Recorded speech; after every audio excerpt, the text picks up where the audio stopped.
Welcome to Angels online platform.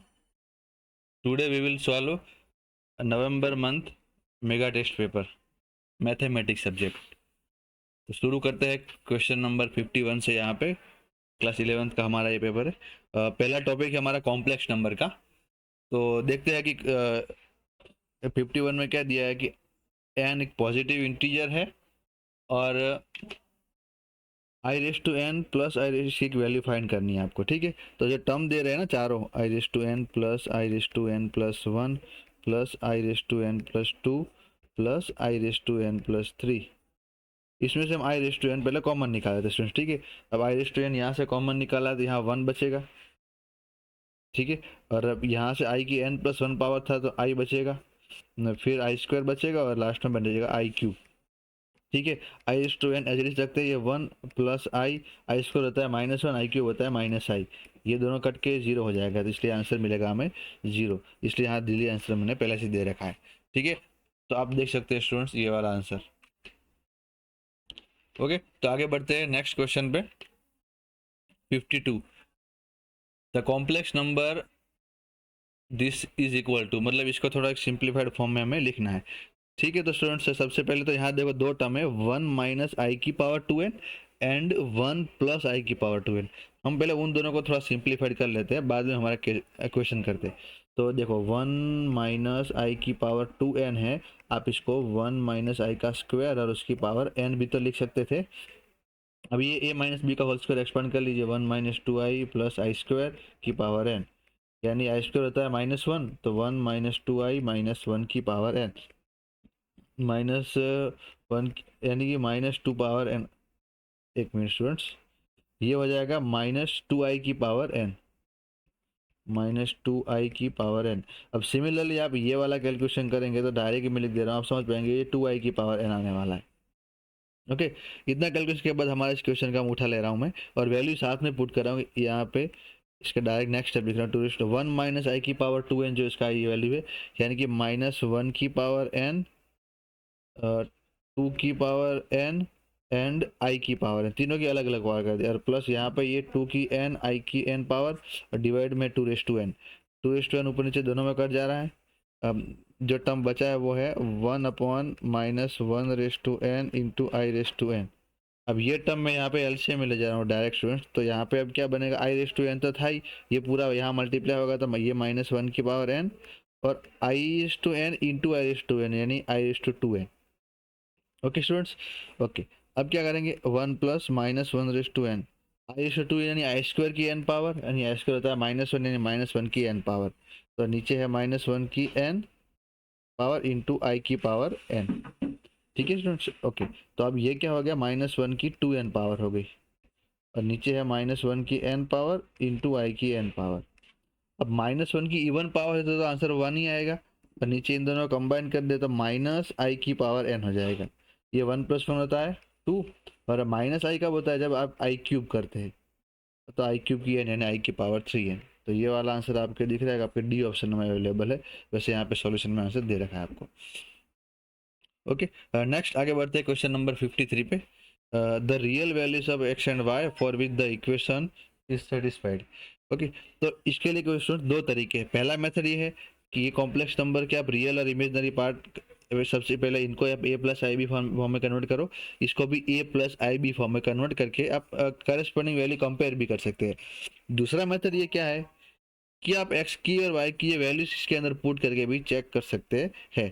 सबसे पहले तो मैं इन दोनों को रियल और इमेजनरी में कंप्लीट कर लेता हूँ। तो यहाँ इसका रियल पार्ट देखें एलएचएस का, तो x raise to four minus three X square, इतना ये रियल पार्ट है, प्लस आई time two X plus sorry two X minus Y होगा, ये टू एक्स माइनस वाई यहाँ से। ओके, और इक्वल टू है थ्री प्लस वन, यानी रियल पार्ट है फोर, और इमेजनरी पार्ट जो है वो टू वाई माइनस फाइव, और इसके साथ आई। तो पहला मेथड मैंने आपको बताया कि यहाँ से इसको कंपेयर कर लीजिए, X is two four minus three X square four होता है, और दूसरा है two X minus Y equal to two Y minus five, यानी कि two X equal to three Y minus five. हाँ तो मैं अब बोल रहा हूँ, या तो आप इसको सबसे पहले सॉल्व कर लीजिए, एक्स निकाल लीजिए और वैल्यू यहाँ पुट कर लीजिए, तो वहाँ से मिल सकता है। दूसरा मेथड बाय ऑप्शन आप डायरेक्ट चेक कर सकते हो, जैसे कि मैं ए ऑप्शन चेक कर रहा हूँ, देखो एक्स का वैल्यू 2 और वाई का वैल्यू 3। एक्स का वैल्यू यहाँ, चलो ए ऑप्शन का चेकिंग करेंगे, तो 2 का 4 पावर यानी कि 16 माइनस 3 टाइम 2 का स्क्वायर, 2, तो ये 4 हो रहा है, मतलब पहला वाला होल्ड है। एंड दूसरा वाला, तो 2 इंटू 2 इक्वल टू 3 टाइम 3 माइनस 5, देखो 3 3 9 माइनस 4, यानी ये दोनों भी होल्ड है। ए ऑप्शन तो आपको ट्रू लग रहा है, बट वैसे भी डी ऑप्शन में ए एंड बी दोनों रखा है, तो अब सी भी एक बार लगा चेक कर लेता हूँ। तो एक्स इक्वल टू -2 है, तो यहाँ -2 की 4 पावर 16 होगा, और 3 टाइम ये -2 का स्क्वायर भी 4 होगा, मतलब -2 से इसमें कोई फर्क पड़ने वाला नहीं है। और यहाँ पे है 2 time -2 equal to 3 time +2/3 -5। Okay, 3 3 cut जाएगा, ये मिलेगा 2 2 जा -4। ओके, यहाँ पे सॉरी मैंने डी ऑप्शन में बोथ ए एंड बी दे रखा है, तो देखो ये मैंने एक्चुअली बी ऑप्शन सॉल्व कर दिया है, सॉरी, एक मिनट, हाँ सी ऑप्शन पहला सॉल्व किया, जो कि अब ये 2 -5 नहीं होगा, तो सी ऑप्शन मेरा नहीं है। ए हो चुका, तब मैं बी भी चेक कर लेता हूँ। एक्चुअली मुझे पहले बी चेक करना चाहिए था, फिर भी चलो यहाँ पे एक्स इक्वल -2 रखेंगे, तो लेफ्ट साइड तो होल्ड है ही, मतलब पहला वाला इक्वेशन तो होल्ड है, क्योंकि -2 के लिए यहाँ बी में हुआ था। ठीक है, तब यहाँ पे y की वैल्यू +2/3 रख के चेक कर रहा हूँ, तो 2 इंटू -2 इक्वल टू 3 टाइम यहाँ 1/3, मतलब ये वाला अभी बी ऑप्शन में अभी चेक कर रहा हूँ।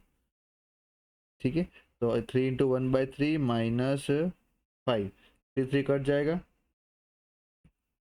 ओके, तो ये 2 2 जाए, लेफ्ट साइड में मिलेगा -4, और यहाँ पे है 1 -3, यानी कि -2।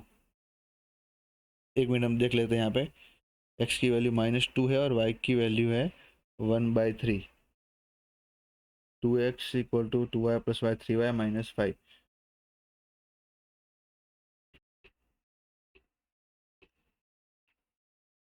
हाँ तो देखो लेफ्ट साइड में मुझे यहाँ -4 मिल गया, और यहाँ पे ये आप 1 -5 करेंगे तो ये भी आपको -4 मिल जाएगा, यानी कि देखो ए ऑप्शन में ट्रू हुआ, बी ऑप्शन में ट्रू हुआ, तो डायरेक्टली मेरा आंसर ए एंड बी यानी कि दिल्ली यहाँ पे आंसर हो जाएगा, जैसे यहाँ मैंने दे रखा है। और दूसरा मेथड डायरेक्ट आप इससे भी सॉल्व करके निकाल सकते थे। ओके, आगे बढ़ते हैं क्वेश्चन नंबर 54 पे। For the complex number z plus Z bar. Okay, आप जानते हैं, सब अज्यूम कर लेते हैं z equal to X plus I Y, तो अब z प्लस जेड बार क्या होता है स्टूडेंट्स, z बार आप निकालेंगे x माइनस आई वाई, ईजी है, फिर भी चलो z प्लस जेड 2x होगा, यानी कि रियल नंबर है। ओके, z इंटू जेड बार करना है आपको, अब दोनों का मल्टीप्लीकेशन क्या होता है स्टूडेंट्स, तो x plus I Y into x minus I Y, जैसे आप जानते हैं ये मोड जेड का स्क्वायर भी होता है, तो यानी कि ये हो गया X square plus Y square, तो ये भी एक रियल नंबर ही है, मतलब कि both are real numbers, both are real numbers, तो सी आंसर दे रखा है मैंने। आगे बढ़ते हैं क्वेश्चन नंबर 55, जो कि बहुत इजी क्वेश्चन है। यहाँ पर Z1 इंटू Z2 अपन Z3 वाला फीलिंग आ रहा है, तो आप कॉम्प्लेक्स नंबर का मैग्नीट्यूड जो है उसको तीनों को मल्टीप्लाई डिवीजन में अलग सिंपली दे सकते हैं, तो यहाँ पर भी डायरेक्ट मेरा क्वेश्चन जो है mod of 1 plus i 2 plus i into 3 plus i. ठीक है, ये 1 प्लस आई का मोड होता है √2, 2 प्लस आई का 2 का स्क्वायर 4 प्लस 1 √5, √3 का स्क्वायर, सॉरी 3 का स्क्वायर 9 प्लस 1 √10, दोनों कट के आंसर हो जाएगा 1, यानी कि यहाँ पे सी आंसर मेरा सही ऑप्शन में दे रखा है आपको answer. Next question 56, for any complex number z maximum value of, okay, तो यहाँ पे स्टूडेंट्स आपको माइनस वाला का इनइक्वालिटी अगर याद है कि mode of z1 minus z2 का जो होल मोड है, this is always less than equal to mod z1 minus z2। Okay students, mod of z1 minus z2, तब यही चीज यहाँ पे अप्लाई करें, तो mod of mod z minus 1, तो this is less than equal to z minus bracket में z minus 1, this is nothing but 1, तो इसका value less than equal to 1 है, मतलब 1 या 1 से छोटी वैल्यू, तो मैक्सिमम वैल्यू जो है वो 1 हो सकती है, तो आंसर बॉम्बे रहेगा आप पे। ठीक है, आगे बढ़ते हैं क्वेश्चन नंबर 57, और द रियल पार्ट ऑफ ई की पावर में ई की पावर आई थीटा है। ओके स्टूडेंट्स, तो सबसे पहले आप जानते हैं कि ई पावर आई थीटा क्या होता है, कॉस थीटा प्लस आई टाइम साइन थीटा। अब मेरे पास क्या है, ई की पावर में e raise to i theta. Okay, तो वैल्यू पुट कर लेता हूँ, ई की पावर में डायरेक्ट कॉस थीटा को शॉर्ट में cos थीटा लिख रहा हूँ प्लस आई टाइम एस थीटा। ओके, अब इसको एज ए मल्टीप्लाई कर सकते हैं, a raise to m plus n है, a raise to m into a raise to n कर सकते हैं, a raise to I time s theta. अब फिर से यही e raise to i theta का फॉर्मूला यहाँ पर अप्लाई होगा, e raise to c theta as it is है, यहाँ e raise to I time s theta यानी cos s theta plus I time sine of s theta. Better जैसे यहाँ theta का आपने अप्लाई किया था, सेम यहाँ पे थीटा की जगह साइन थीटा रहेगा, बाकी फॉर्म तो वही है।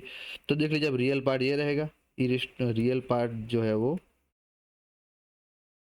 Nothing but e power cos theta into cos of sine theta. तो ऑप्शन से देखे जाए तो आपका ए आंसर सही रहेगा, a power cos theta into cos of sine theta. Okay students, आगे बढ़ते हैं क्वेश्चन नंबर 58 पे। z and w two complex number such that z bar plus i time w bar equal to 0। Okay, और एक relation भी दे रखा है कि आर्ग्यूमेंट ऑफ z इंटू डब्ल्यू इक्वल टू पाई। तो यहाँ से आप लिख सकते हैं आर्ग्यूमेंट की properties, argument z plus argument of w equal to पाई।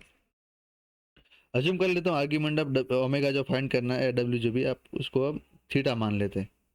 ठीक है, एक मिनट लिख लेता हूँ मैं यहाँ पे, जो आर्ग्यूमेंट फाइंड करना है उसको मैंने मान लिया थीटा।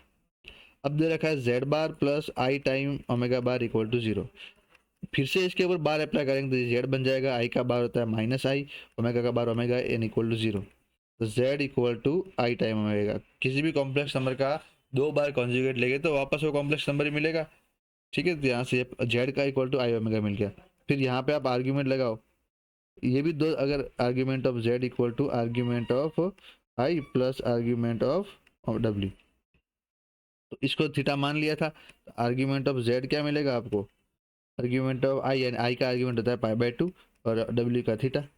ठीक है, अब जेड का वैल्यू यहाँ पुट कर लीजिए, therefore pi by 2 plus theta और ओमेगा का थीटा एंगल है ही equal to pi. Pi by 2 को सामने भेज दीजिए, 2 theta equal to pi minus pi by 2 यानी pi by 2, that mean theta equal to pi by 4, यानी कि मेरा ओमेगा जो है उसका एंगल रहेगा पाई बाय 4, यानी दिल्ली आंसर यहाँ पे आपको दे रखा है।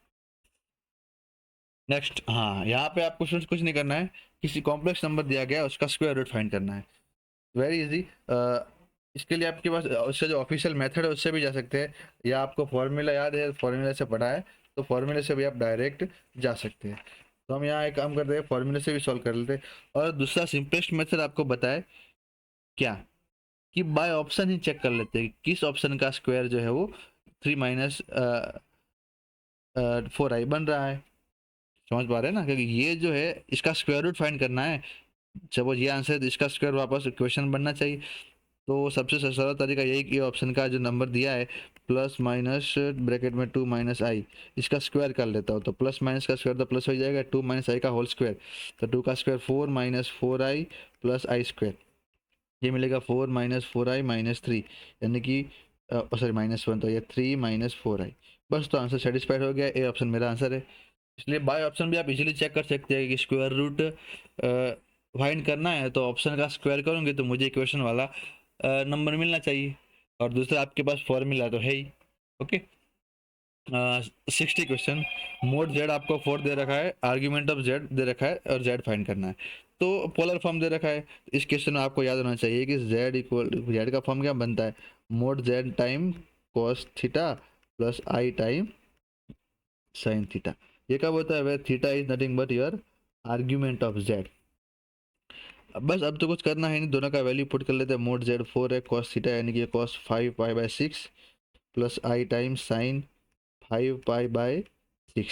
ओके, तो ये 4 टाइम 5 पाई बाय 6 करेंगे तो पाई minus pi by 6, second quadrant cost negative और कॉस पाई बाय 6 होता है √3 बाय 2, और ये आई टाइम साइन 1 बाय 2 पॉजिटिव हो जाएगा सेकंड क्वाड्रेंट की वजह से, माइनस 2√3 प्लस 2i। तो आंसर इस तरह देखे जाए तो सी आंसर मेरा सही रहेगा। ओके स्टूडेंट्स, आगे बढ़ते क्वेश्चन नंबर 61 पे। एक इक्वेशन दे रखा है आपको क्वाड्रेटिक का इनटू वेरिएबल, आपको चेक करना है कि ये क्या रिप्रेजेंट कर रहा है। तो अगर आपको टेस्ट याद है तो सबसे पहले आप क्वाड्रेटिक का जनरल फॉर्म लिख लीजिए, तो जनरल फॉर्म लिख लेते हैं हम। जनरल फॉर्म क्या होता है क्वाड्रेटिक का, तो a x square plus 2h xy plus b y square plus 2gx plus 2fy plus c equal to 0। Okay, remember होगा। अब इस इक्वेशन के साथ आपका एक्चुअल इक्वेशन है, इसको कंपेयर कर लीजिए स्टूडेंट्स, तो आपको मिलेगा a equal to 1, b equal to b1, h equal to 2h का वैल्यू जो -2 है तो h का वैल्यू -1। फिर आगे बढ़ते हैं 2gx, तो x वाला टर्म यहाँ है नहीं तो g का वैल्यू 0 होगा। 2fy तो ओके, सॉरी 3x दिया है यहाँ पे स्टूडेंट्स, तो ये गलती कर दी, g का वैल्यू जो है वो, एक मिनट ना, g का वैल्यू जो आपको मिल जाएगा यहाँ 3x है, यहाँ 2gx है, मतलब 2g का वैल्यू 3 है तो g का वैल्यू है 3/2। हाँ, f जो 0 होगा, यहाँ पे y वाला टर्म प्रेजेंट नहीं है, और c का वैल्यू स्टूडेंट्स 2 होगा, तो थोड़ा ध्यान में रख के केयरफुली आपको ये वैल्यूज निकाल देनी है। ओके, अब क्या होता है, आपके पास डेल्टा होता है जो जस्ट करने के लिए डेल्टा का वैल्यू कैसा है, नॉन जीरो है, जीरो है, या पॉजिटिव नेगेटिव जो भी है, ठीक है। डेल्टा का वैल्यू तो नॉन जीरो जीरो चेक करना होता है, तो डेल्टा इक्वल टू क्या होता है, a b c plus 2 time f g h minus a f square minus b g square minus c h square. Okay students, तो अब कुछ नहीं करना, वैल्यू पुट कर लेनी, ए बी सी का प्रोडक्ट 1 × 1 × 2 एफ जी एच, ये तो जीरो हो जाएगा क्योंकि यहाँ पे एफ जो प्रेजेंट है, ए एफ स्क्वायर भी जीरो हो जाएगा क्योंकि एफ प्रेजेंट था, माइनस बी टाइम यानी कि 1 टाइम जी स्क्वायर यानी 3 का स्क्वायर 9/4, माइनस सी यानी कि 2 टाइम एच स्क्वायर यानी -1 का स्क्वायर +1 बन जाएगा। ओके, यानी कि ये मिलेगा 2, सही, ये 2 भी कट गया, आंसर मिला आपको स्टूडेंट्स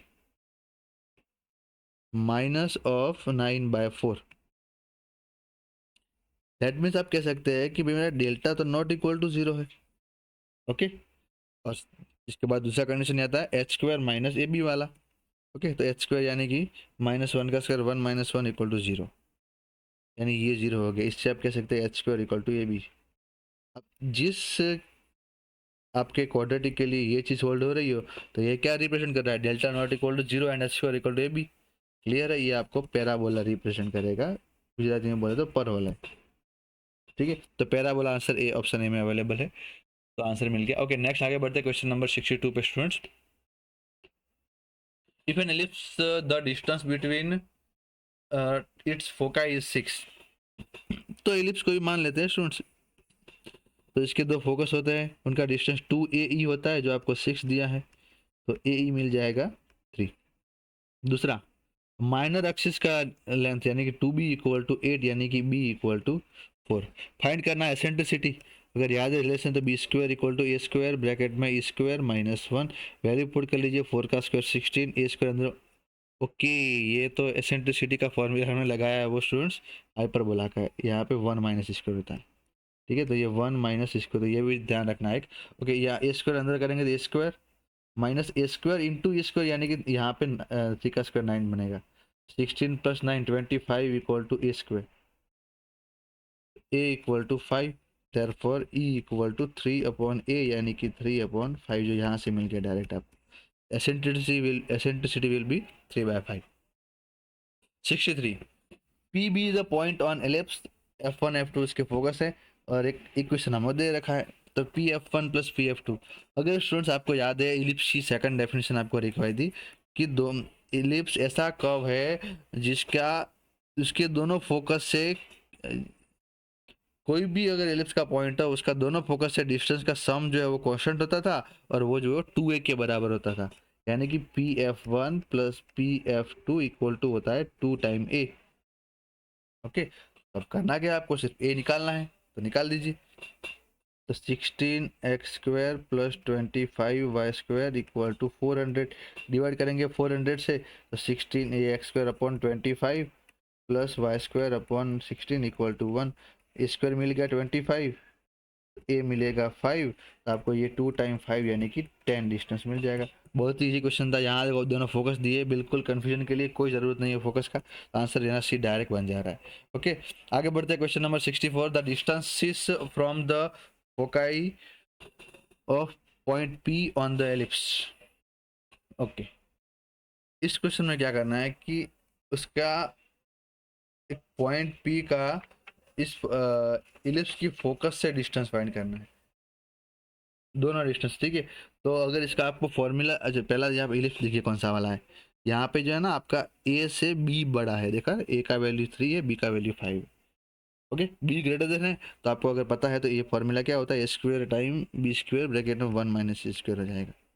ये पता होना चाहिए, क्योंकि ये जो इसका फोकस दोनों है ना इसके, वो दोनों वाई एक्सिस पे होंगे अगर फिगर को फिल करना है तो इस तरह से रफली, ओके। तो ए का वैल्यू 3 है, बी का वैल्यू 5 है, ओके। नेक्स्ट स्टेप आगे बढ़ते हैं, यहाँ से हम एसेंट्रिसिटी एक बार फाइंड कर लेते हैं, ताकि हमारा जो, आपको जानते हैं कि फोकल डिस्टेंस क्या होता है किसी point p x one y one है, इसका focal distance is nothing but focal distance of p x one comma y one, किसी भी पॉइंट का फोकल डिस्टेंस जो स्टूडेंट होता है बी प्लस माइनस ई टाइम वाई वन, ओके। तो आपको एसेंट्रिसिटी फाइंड करना, यहाँ से कर लीजिए, 1 का स्क्वायर 9 इक्वल टू 25 ब्रैकेट में 1 minus e square, 9/25 equal to 1 minus e square, तो ई स्क्वायर इक्वल टू 16/25, तो आपको एसेंट्रिसिटी मिल जाएगी 4/5। तो यहाँ आंसर आपको 5 प्लस और माइनस 4/5 और y1 तो है ही, तो डायरेक्ट ऐसा ही ऑप्शन दिखा रहा है आपको, सी लगा लीजिए, दे रखा है आंसर भी। Next question 65, on the ellipse 4x square plus 9y square equal to 1, the points at which the tangent are parallel to the line 8x equal to 9y। इस एलिप्स का ऐसा पॉइंट्स ढूंढना है जिसका टेंजेंट जो है इस लाइन से पैरेलल हो। तो सबसे पहले तो आपको स्टूडेंट्स पता होना चाहिए कि इलिप्स का आपके पास जो इलिप्स होता है उसका टेंजेंट का इक्वेशन क्या होता है।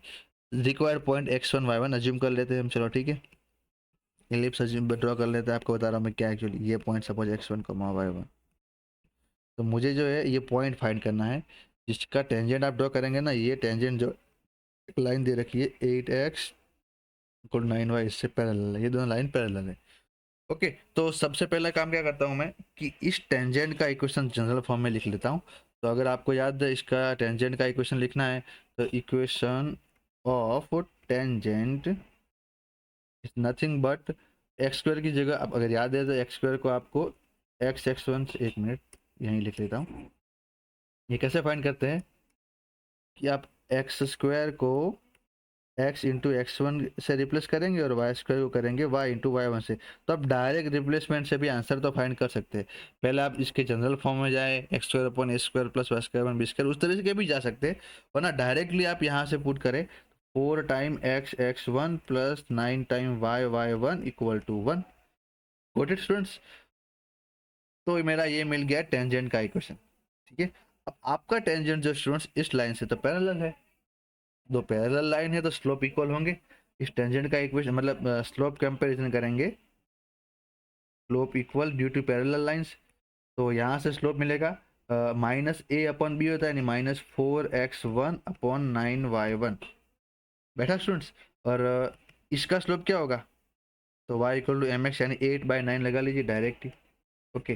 तो यहाँ से स्टूडेंट मुझे मिल गया x1 equal to 2 time y1, x1 y1 का नेगेटिव है, ओके। तो इससे आपकी ए और सी ऑप्शन डायरेक्ट कट गए स्टूडेंट, देखो क्या ट्रिक है ऑप्शन से, क्योंकि x1 जो है y1 का नेगेटिव है, तो ए और सी ऑप्शन से कट गए, बी डी में है।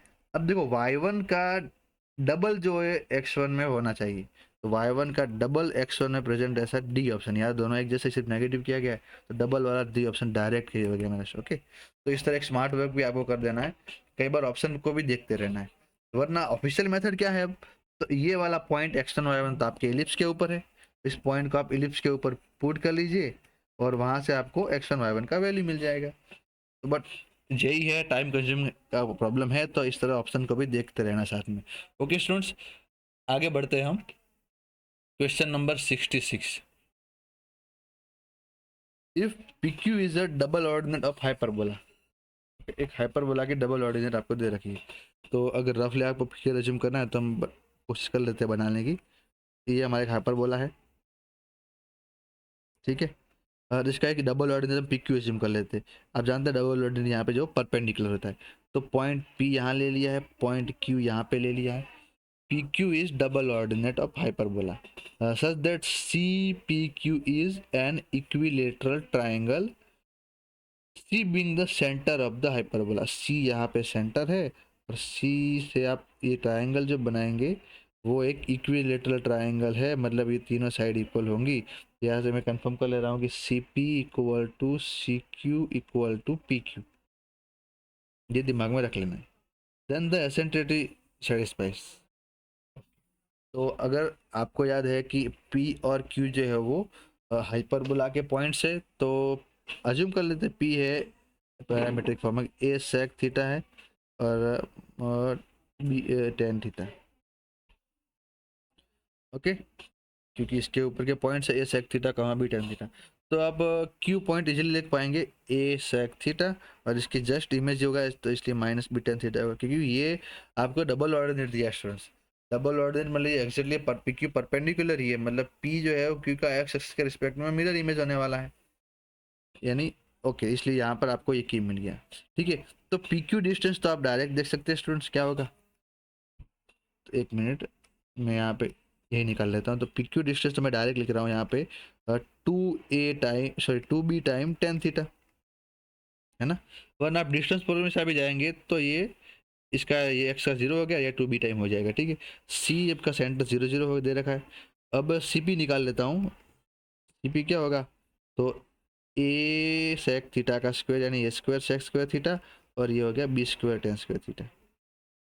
दोनों डिस्टेंस इक्वल दिए है तीनों एक्चुअली, तो CQ भी यही मिलने वाला है, तो इसलिए इन दोनों का स्क्वायर कर लेता हूँ। तो CP square equal to PQ square, यहाँ से ओके। अब CP का स्क्वायर का वैल्यू पुट कर लेते हैं, A square sec square theta plus B square tan square theta.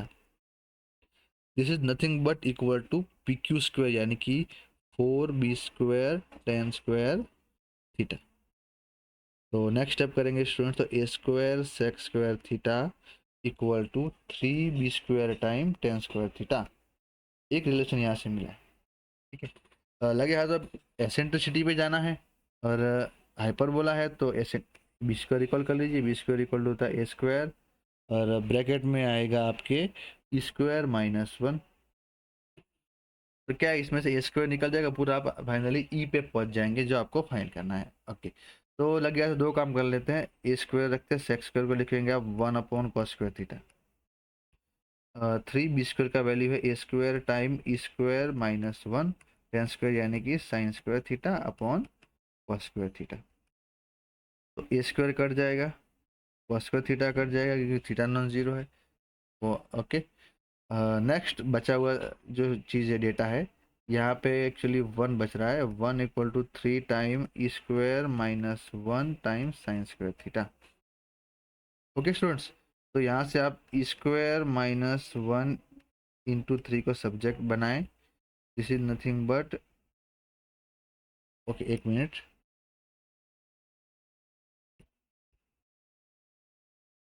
हाँ यहाँ से हम बनाते हैं सब्जेक्ट साइंस स्क्वायर थीटा को, क्योंकि साइंस स्क्वायर थीटा के बारे में हम ऑलवेज एक चीज़ जानते हैं।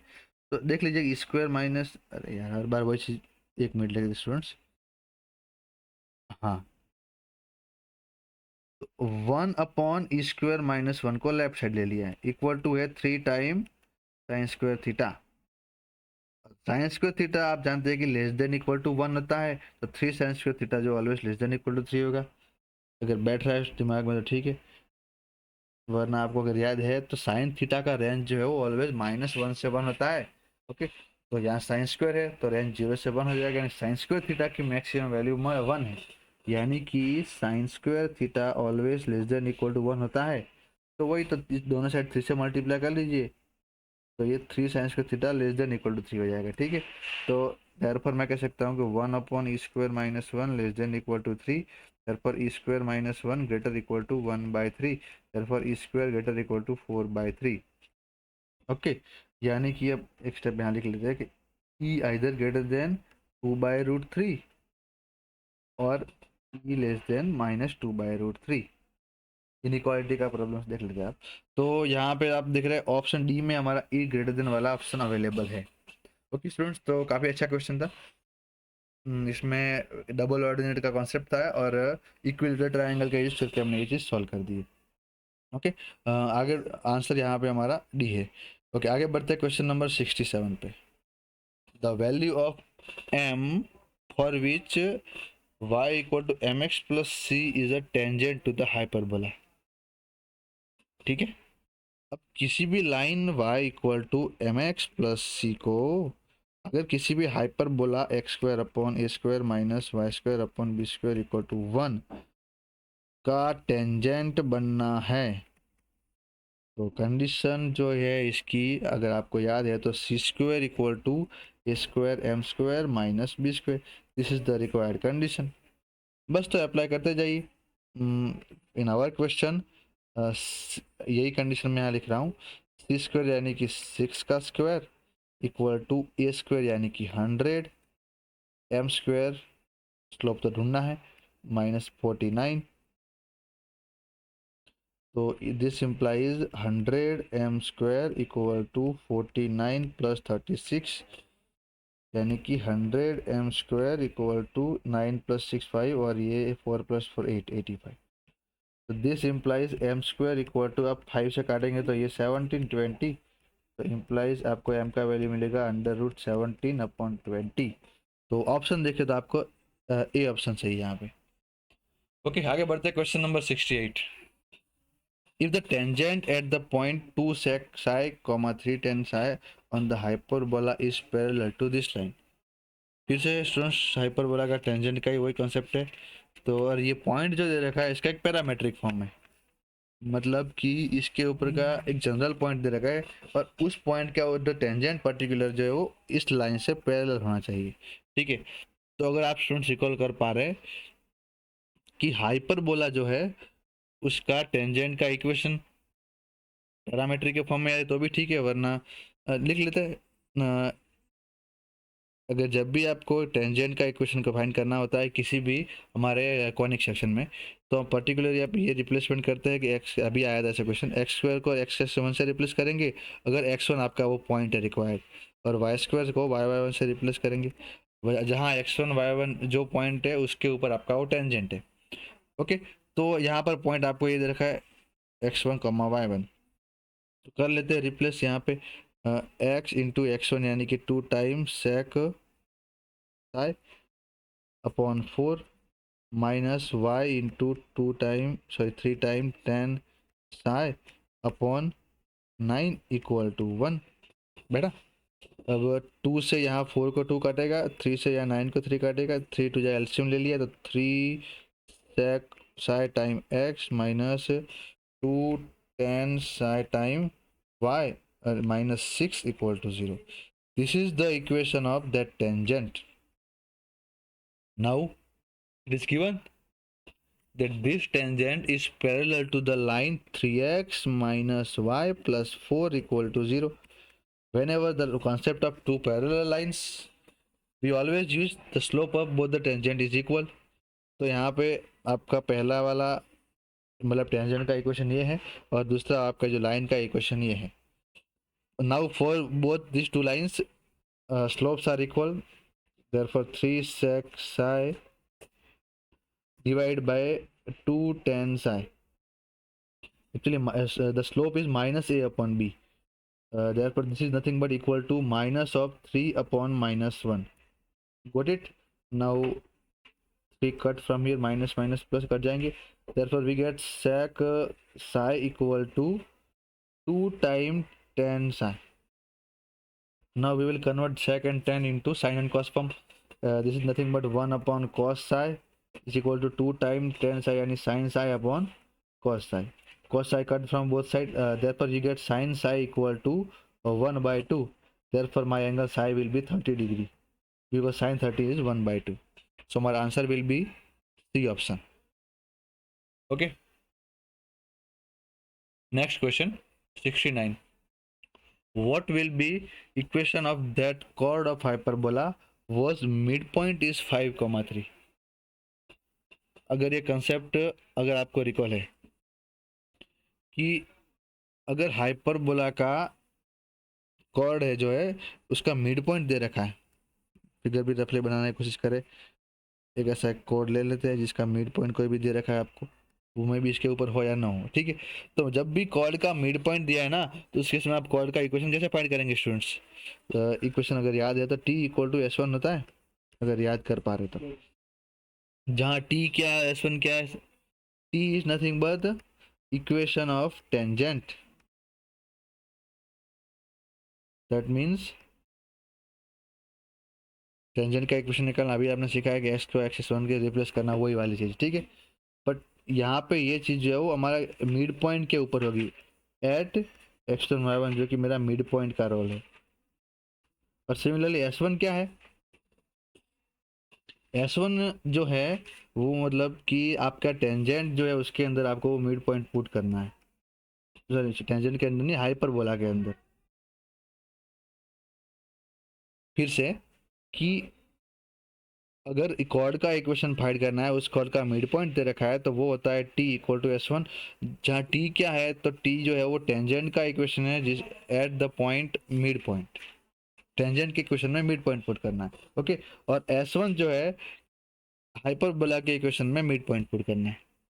तो यहाँ से आप देख पा रहे हो, तो मैं लिख रहा हूँ 25 एक्स स्क्वायर को एक्स इंटू एक्स वन यानी कि 5 minus 16 time y into y one यानी कि 3 और माइनस 400 इक्वल टू ऐसा होता है, इक्वल टू एस वन यानी कि हाइपरबोला के अंदर पॉइंट पुट करना है 25 time 5 square minus 16 time 3 square minus 400, यही मेरा रिक्वायर्ड इक्वेशन है, ठीक है। माइनस 400 कट जाएंगे यहाँ से, 25 आ जाए 125x माइनस 16 थ्री जा 48y। ओके ओके ओके रुकिए, अब ये मैं सॉल्व ही नहीं कर रहा हूँ, बिकॉज ऑप्शंस देखे तो ऐसा एक ही ऑप्शन अवेलेबल है 125x माइनस 48y बॉम्बे, तो इसका जो भी आंसर वो 481 आ जाएगा डायरेक्टली, ओके। तो ये भी एक टाइम सेविंग टैक्टिस कह सकते हैं कि ऑप्शन का लेफ्ट साइड एक एक ऑप्शन में अवेलेबल था, इसलिए अगर मे भी नेगेटिव वैल्यू है तो देखना है आपको, अगर यहाँ -481 कहीं अवेलेबल है तो मे भी इसको इंटेलिजेंस करके हो सकता है, वो अलग थिंग है। यहाँ से आप देख पा रहे हैं कि ये चीज़ इस तरह से डायरेक्ट बी ऑप्शन हो जाएगा। नेक्स्ट क्वेश्चन नंबर 70 पे आते हैं। The equation of the chord of contact of tangents drawn from a point to the hyperbola, okay. chord of contact find करनी है स्टूडेंट्स इस हाइपरबोला की। तो अगर आपको पता है कि chord of contact का इक्वेशन जो होता है स्टूडेंट्स t इक्वल टू 0 होता है, और टी वाला वही अभी पीछे वाला कॉन्सेप्ट आपको समझाया वही, तो आप डायरेक्ट यहाँ तो इजीली फाइंड कर सकते हैं from the point two -1 chord of contact of tangent drawn from a point to -1 to the hyperbola। Figure में भी आप देख ले, रफली में दिखा लेते हैं आपको, सपोज बाहर या कोई पॉइंट है, इससे एक ये यहाँ पर, एक मिनट फिगर थोड़ा अच्छे से ड्रॉ कर लेते हैं ताकि आप हम चीज़ ये चीज़ विजिबल कर पाए कि कहना क्या चाह रहा है हमको, ठीक है। ये मेरा एक हाइपरबोला हो गया, यहाँ पे एक पॉइंट है, यहाँ से दो टेंजेंट बनेंगे, ऊपर जाएगा एक डाउनवर्ड जाएगा, ओके। तो पॉइंट यहाँ पे आपको ये दिया है स्टूडेंट्स 2, -1, ओके। और कॉर्ड ऑफ कॉन्टेक्ट होता है ये वाला, this is your required chord of contact. अब इसका इक्वेशन कैसे मिलता है स्टूडेंट, तो T equal to 0, T is the equation of tangent, और उसमें आपको ये पॉइंट पुट कर लेना है। तो इक्वेशन ऑफ टेंजेंट के लिए अगर ये चीज़ फिर से एक्स स्क्वायर को एक्स एक्स वन से रिप्लेस और वाई स्क्वायर को वाई वाई वन से रिप्लेस, यानी कि 16 time x time 2 minus 9 time y time -1 equal to 144, direct वही रखे तो 16 टू जा 32x minus plus 9y equal to 144, जो कि ऑप्शन ए में आपको क्लियरली दिख ही रहा है, ओके। तो यहाँ पे मेरा आंसर ये आ जाएगा 32x plus 9y equal to 144। Next आगे बढ़ते हैं क्वेश्चन नंबर 71 पे। हाँ, the equation of tangent at a T of rectangular hyperbola, okay. अभी एक रेक्टेंगुलर हाइपरबोला है, तो इसका भी थोड़ा अगर थियरी आपको रिकॉल है कि कोई भी रेक्टेंगल हाइपरबोला आपको x y equal to c square दिया है, ठीक है, ओके स्टूडेंट्स। तो इसके ऊपर से आप इसके equation of tangent at any point p of t कैसे निकालेंगे, तो x upon t plus y t equal to 2c, ये वाला अगर आपको रिकॉल है तो ठीक है। और इसका और में ये नहीं है तो इसको सिंप्लीफाई करेंगे, x plus y t square equal to 2ct, दोनों है आपके पास। अब आपको तो कंपेयर क्या करना है, सी स्क्वायर का वैल्यू 16 है तो सी का वैल्यू 4 उठाना है और ये वाला इसके अंदर पुट कर देना है, that is x plus y t square equal to 8t। This is my required answer. तो ऑप्शन नंबर डी आपका सही हो जाएगा, x plus y t square minus 8t equal to 0। Okay students, geometry coordinate geometry है, theory सारी equal होनी जरूरी है। नेक्स्ट 72 क्वेश्चन पे आते हैं। Locus of trisection point of any arbitrary double ordinate of the hyperbola। यहाँ पे एक्चुअली और नहीं है, ऑफ आना चाहिए। ओके, तो अंडरस्टूडेबल है कि एक पैराबोला जो आपको दे रखा है, double ordinate of the parabola. अब यहाँ पे आपको पैराबोला क्वेश्चन आए एक दो, तो देख लेते ये भी कैसे सॉल्व करना है। X square equal to 4by, parabola का ड्राइंग कर लेते एक बार।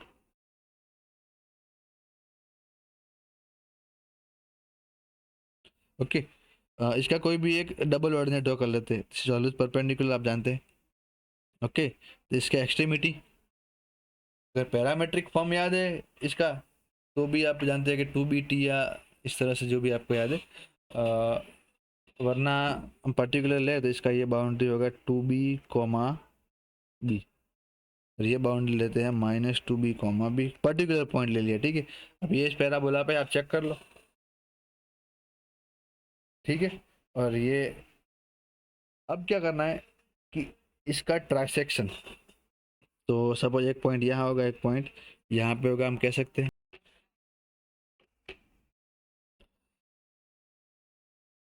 ओके, तो अब यहाँ पे हमें स्टूडेंट्स ट्रांसेक्शन पॉइंट्स फाइंड करने हैं, तो सबसे पहले और उन ट्रांसेक्शन का लोकस फाइंड करना है। तो सबसे पहले मैं एक पर्टिकुलर केस मैंने ले लिया है कि 2b, b इसका एक पॉइंट है और इसका जस्ट ऑपोजिट पॉइंट ये भी होगा। ओके, अब ट्रांसेक्शन के लिए सपोज इसको पॉइंट को मैंने नाम दे दिया है m और इसका नाम दे दिया n। तो m जो है ये पॉइंट अगर a और b है तो m जो ab को 1:2 में डिवाइड करेगा, m divides ab in 1:2। Okay, got it students. तो 1:2 के हिसाब से अब देखा जाए तो अब m पॉइंट कैसे निकलेगा, तो अगर याद है स्लोप का फॉर्मूला, तो 1 time 2b plus 2 time -2b upon 1 plus 2, और दूसरा वाला है 1 time b plus 2 time b upon 1 plus 2, that is you get 2b minus 4b, that is -2b divided by 3 comma 3b by 3 यानी कि b। तो you get this point m is nothing but -2b by 3 comma b, और इस तरह आप n find करेंगे तो आप n पाएंगे plus 2b by 3 comma b, that is 2b by 3 comma b। Okay students, अभी m और n का लोकस फाइंड करना है, तो सिंपल फंडा तो यही है कि डायरेक्ट ऑप्शन से ही जाएं आप। तो जैसे कि ए ऑप्शन देख रहे हैं आप, तो 9x² equal to b y, तो एन पॉइंट चेक कर रहा हूँ तो 9 time x² equal to b y. तो अगर ए ऑप्शन चेक करते हैं तो 9 टाइम n पॉइंट के लिए चेक कर रहा हूँ मैं अगर, तो 9 टाइम 4b² अपॉन 9 जो है वो 4b² के बराबर होगा, और यहाँ आपको मिलेगा b², तो ये रॉन्ग, ए ऑप्शन नहीं हो सकता, ठीक है। तो एक्चुअली यहाँ b², यहाँ 4 हो तो काम हो, तो देखो सी ऑप्शन देखिए भाई, 9x² इक्वल टू 4by, यानी कि 9 time 4b² upon 9 equal to 4b time b, तो ये आपका आंसर इक्वल हो रहा है, यानी कि सी ऑप्शन आपका सही है, ठीक है। हाँ, तो इस तरह से बाय ऑप्शन भी किया जा सकता था। तो लोकस डायरेक्ट हमने निकाल लिया, एक्चुअली ये जो इसका लोकस जो है वो पैराबोला ही बनेगा नया। ओके, आगे बढ़ते हैं। इस तरह से अलग अलग आपकी होगी ना ऑर्डिनेट्स, तो उसमें से ये आप इसका लोकस जो बनेगा पॉइंट्स एम एन का, वो हमारा एक पैराबोला बनेगा। ओके, डबल ऑर्डिनेट्स का, if the line joining the midpoints line joining the points this and this passing through the c0, b, then okay, actually ये पैराबोला का इक्वेशन है, बट इसको आप यूजिंग लाइंस कॉन्सेप्ट भी easily solve कर सकते हैं। 2 पॉइंट दिया है स्टूडेंट्स, ओके, और वो उनसे जो लाइन पास हो रही है, जैसे यहाँ पे ये ए है, ये बी है, इनसे लाइन पास हो रही है, इसके ऊपर सी भी प्रेजेंट है, तो कंडीशन क्या होनी चाहिए। तो पहला काम मैं क्या करता हूँ कि ए और बी लाइन में से जब लाइन पास हो रही है उसका इक्वेशन फाइंड कर लेता हूँ। ओके, तो देखिए आप कि ए और बी में से पास होती हुई लाइन का इक्वेशन होता है y - AT1 upon AT2 minus AT1 equal to x minus AT1 square upon AT2 square minus AT1 square. That means अब ये मिलेगा y माइनस AT1, अब इसमें से a कॉमन निकालेंगे तो T2 minus T1 equal to ये x माइनस AT1 स्क्वायर, इसमें से आप a कॉमन निकालेंगे तो ब्रैकेट बचेगा T2 square minus T1 square. उसके भी आप दो फैक्टर निकालेंगे, T2 माइनस T1 और T2 plus T1। T2 minus T1 into T2 plus T1, T2 minus T1 दोनों साइड से कट जाएंगे, ये a भी कट जाएगा। तो फाइनल आपका पास इक्वेशन जो बचने वाला है students, y minus a time T1 into T2 plus T1, this is nothing but equal to x minus a time T1 square. Okay, तो ये जो है अगर ज़्यादा सिंप्लीफाई करना तो अभी आप कर सकते हैं, वरना मैं बोल सकता हूँ कि ये मेरा जो है वो a और b में से पास होती हुई लाइन का इक्वेशन है। ओके, अब यही लाइन जो है वो 0, b से पास हो रही है, c 0, b 0, b x Y की जगह पुट कर सकते हैं और आपको जो रिक्वायर्ड रिलेशन यही देगा। तो मैं पुट कर दे रहा हूँ 0, b यानी कि b माइनस AT1 ब्रैकेट में T2 plus T1 is nothing but equal to minus a time T1 square, x का वैल्यू 0 हो गया।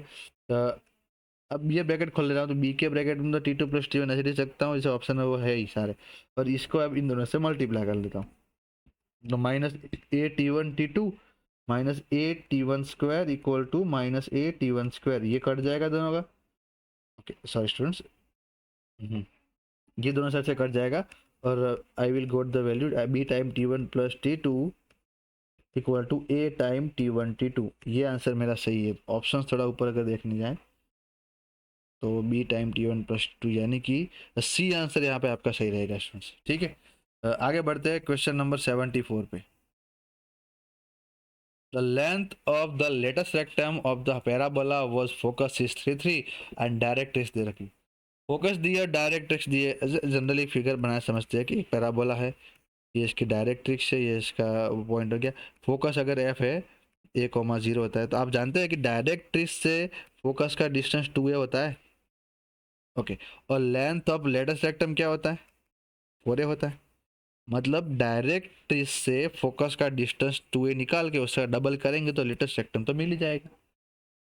ओके, तो डायरेक्ट्रिक्स एक स्ट्रेट लाइन होती है, तो फोकस से स्ट्रेट लाइन का डिस्टेंस, तो फोकस है 3,3 और डायरेक्ट लाइन एल माने तो लाइन एल है मेरे पास 3x माइनस 4y माइनस 2 इक्वल टू 0। Got it. अब लाइन एल है, फोकस एफ दिया है, तो रिक्वायर्ड डिस्टेंस 2a है, तो distance 2a equal to mod 3 into 3 put root वाला मेथड अप्लाई करें, 4 time 3 minus 2 upon under root 3 square plus minus 4 का स्क्वायर। तो ये 2a का वैल्यू मुझे मिलने वाला है स्टूडेंट्स 333 माइनस 5 का मोड यानी 5 अपॉन 5 कट के आंसर 1 आएगा। 2a का answer 1, length of latus rectum will be 4a that is 2। तो आंसर मेरा यहाँ पे 2 यानी कि अहमदाबाद सही रहेगा। ओके स्टूडेंट्स, आगे बढ़ते हैं क्वेश्चन नंबर 75 पे। If the line touches the parabola, यानी कि ये लाइन जो पैराबोला की टेंजेंट है, समझ पा रहे? अगर आपको रिकॉल है कि Y square equal to 4ax का टेंजेंट जो होता है वो होता है y equal to mx plus c a upon m। Parabola का टेंजेंट ये होता है। अब ये बोल रहे ये इसको टच करे, मतलब ये लाइन भी इसके टेंजेंट होना चाहिए। तो मेरा अगर y square equal to kx है इक्वेशन, तो इसका इक्वेशन ऑफ टेंजेंट मेरे हिसाब से कौन सा बनना चाहिए, by the formula that is y equal to mx plus, अच्छा a का वैल्यू क्या होगा यहाँ पे, 4a का वैल्यू k है, a का वैल्यू k, a का वैल्यू जो है वो k अपॉन 4 होगा, है ना।